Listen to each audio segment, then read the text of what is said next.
I'm so pleased to introduce our next speaker, a bit of a shift. The title of his talk is The End of Oil for Peace. And Mark Campanale has received numerous awards, including the Joan Bavaria Award for investment responsibility. He's on the advisory board of the Glasgow Financial Alliance for Net Zero, where $130 trillion, banks who manage $130 trillion have made commitments to net zero and are part of that group, and he's an advisor. He is the founder of the Carbon Tracker Initiative and has 20 years of sustainable financial markets experience before that. So please join me in welcoming Mark Campanale to the stage. Thanks, Amy. Just want you to think about this for a moment. We're the first generation in human history since the time of the Neanderthals to do all the critical things that keep us alive without having to burn something.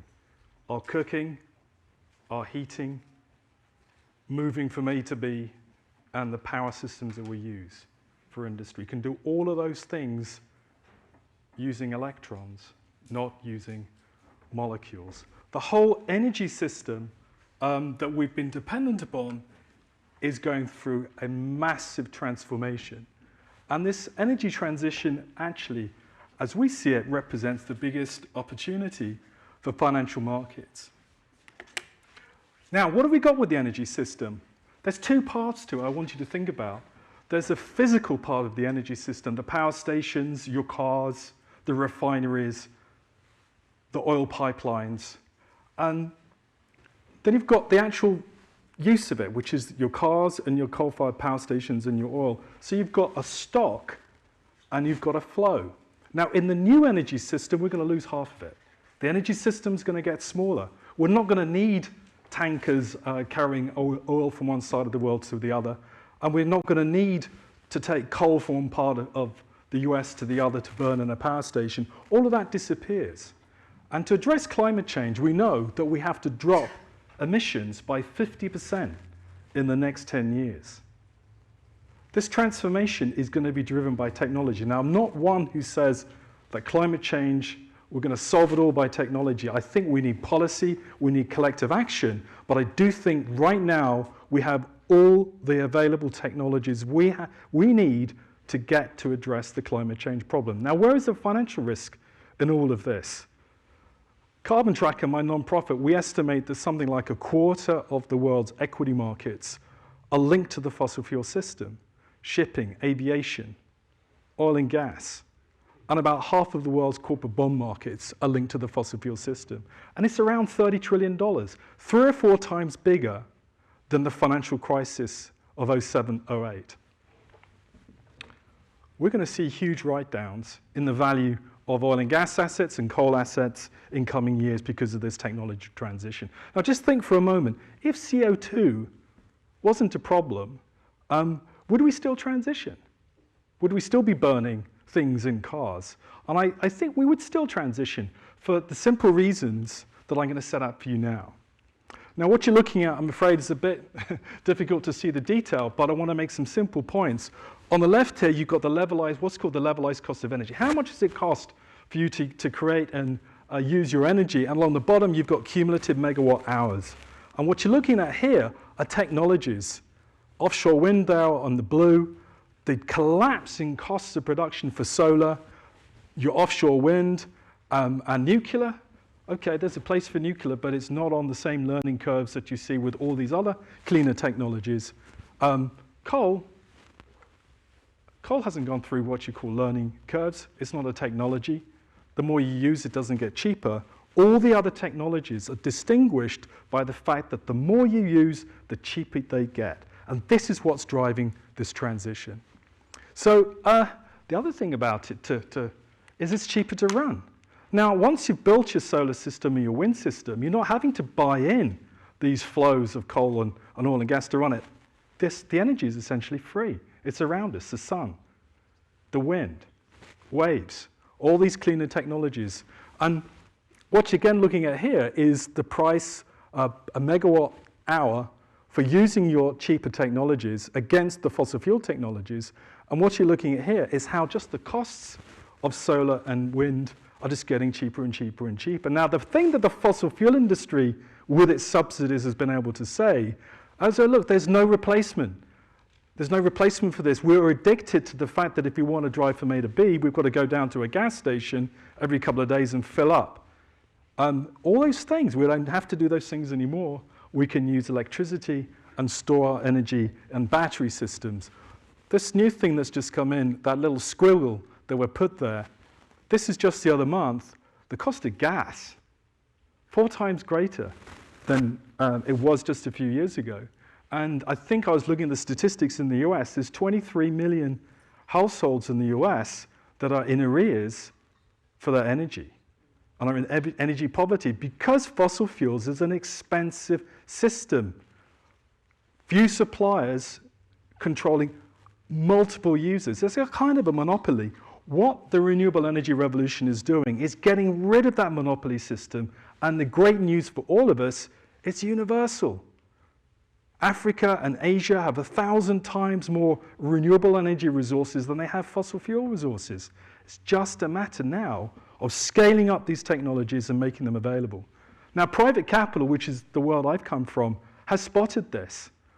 Look at the installed energy over the last couple of decades in the renewable energy space, and it's been dominated by what we call manufactured energy. Energy that you make through things like fuel cells, solar and wind. And the capital is being deployed to take advantage of these opportunities. Has it needed government policy? Sure, it's needed government policy. But once it's in place, the technology is just getting cheaper and cheaper, and growth across the board. It's been an extraordinary story of growth. And we've seen this before. We've seen this before. What you're looking at here is all the old technologies of the telephone, of the stoves, clothes washers and clothes dryers, and dishwashers and air conditioners. It shows you how many years it takes from launch to universal adoption, of course, in 1990, just a decade or so for the internet and the computer. Exactly the same thing is happening around the world with clean energy. It's going through what we call the phenomenon of Wright's law. The more you use, the cheaper it gets. The cheaper it gets, the more competitive it gets. The more competitive it gets, demand rises, and of course people build more. So the fossil fuel industry, what are their thoughts? Where are they at in all of this? Now, I was reading this morning that just last month we had the highest concentration of carbon dioxide recorded going back through the ice and to do the calculation in over 4 million years. What is the fossil fuel industry planning to do? Well, they're planning to go and find more. They're planning to expand. What you're looking at here is the steep curves downwards that we need to get to net zero versus the plans of Exxon and Chevron and the models from banks like Citi, all forecasting growth. And because they're forecasting growth, in come the banks to fund more growth in fossil fuels. And this is where we get what we call the phenomenon of unburnable carbon or stranded assets. The International Energy Agency said last year, no new oil and gas is needed anywhere for the world to achieve net zero. And this is the challenge to the banks like JP Morgan and Citi and others who continue to fund fossil fuels. And this is where we have to draw the line with the technologies that we've found. Now, what does this mean for investors, which is a community that I know best, and I want to dip into that for a minute, is peaks happen when technology takes all incremental growth and investors lose money at the peak of a system, not when the system has changed. People say to me, well, of course, Mark, fossil fuels are still 80% of the fossil fuel system. My money is fine. Well, actually, markets don't work like that. I'm going to explain why. What this shows you in red is the sale of internal combustion engines, and what you're looking at in green is plug-in hybrid electric vehicles and battery electric vehicles, total new sales, and we reckon within just a few years, the majority, if not all, sales of new cars are going to be electrified, certainly in OECD countries, certainly in Europe.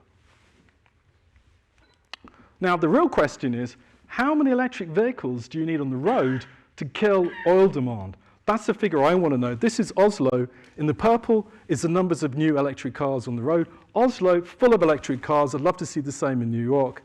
And the figure in the dotted red down is the fall in emissions as electric vehicles rise. And on the right, this is a new report that came out from Bloomberg New Energy Finance, looks at the millions of barrels of oil a day that have been displaced from electric vehicles and from fuel cell vehicles as well. And this is the exciting thing that we're seeing, is electric vehicles and electrification is beginning to destroy oil demand.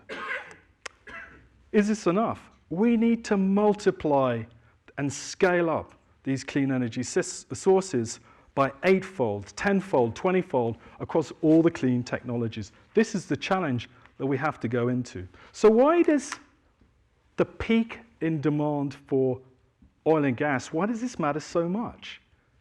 And why does electrification matter so much? And why does solar matter so much? Well, as like I've just shown you, the big companies like Exxon and Chevron are building in expectation of growth. The incumbents, which is that group along the top, the incumbent expectations, expect the world's going to be needing more oil and gas, or indeed coal. And along comes the bottom, the challenges. The little innovative companies, and not so little now, companies like Tesla, challenging the incumbents. And as they challenge them, incumbents' actual sales are beginning to fall.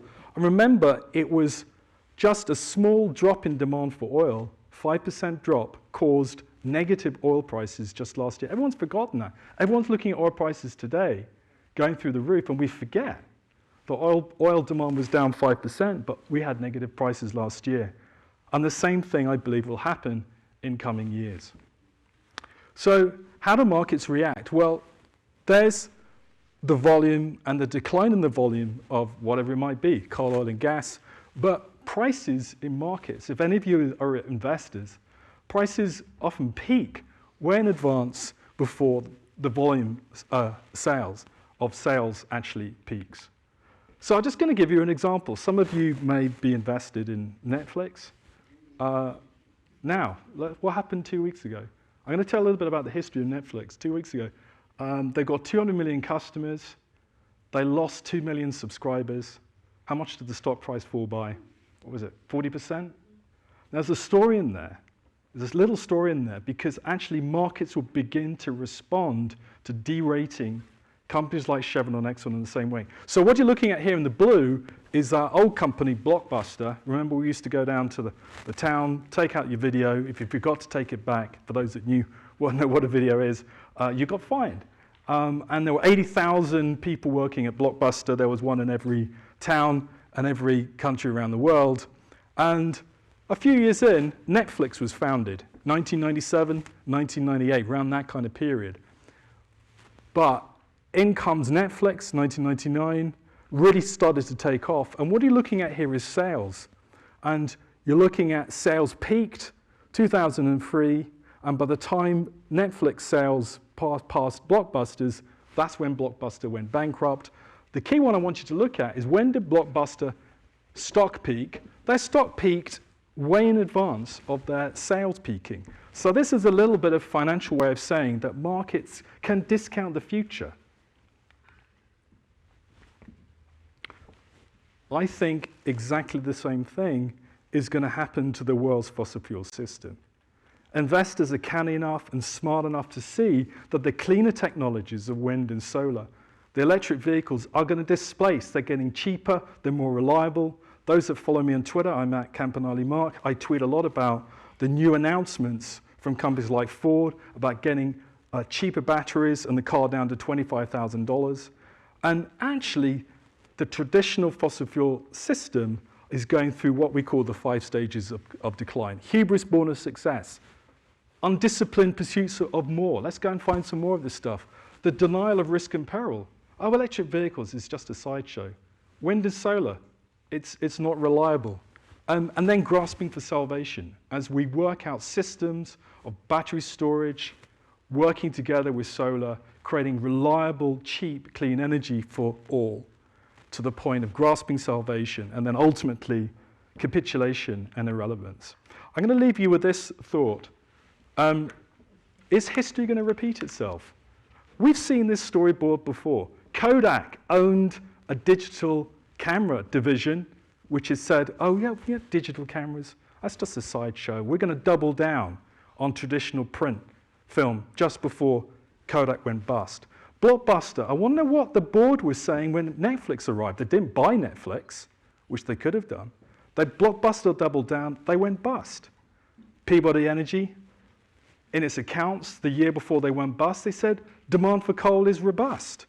Why didn't Olivetti, the typewriter, why didn't they become Apple? And there's a little train company in there called Baldwin Locomotives.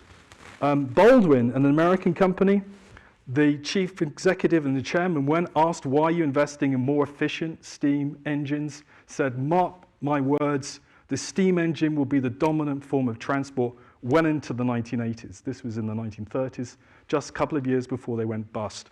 I think the same is going to happen with fossil fuels. We're entering the end of the fossil fuel system. Thank you very much.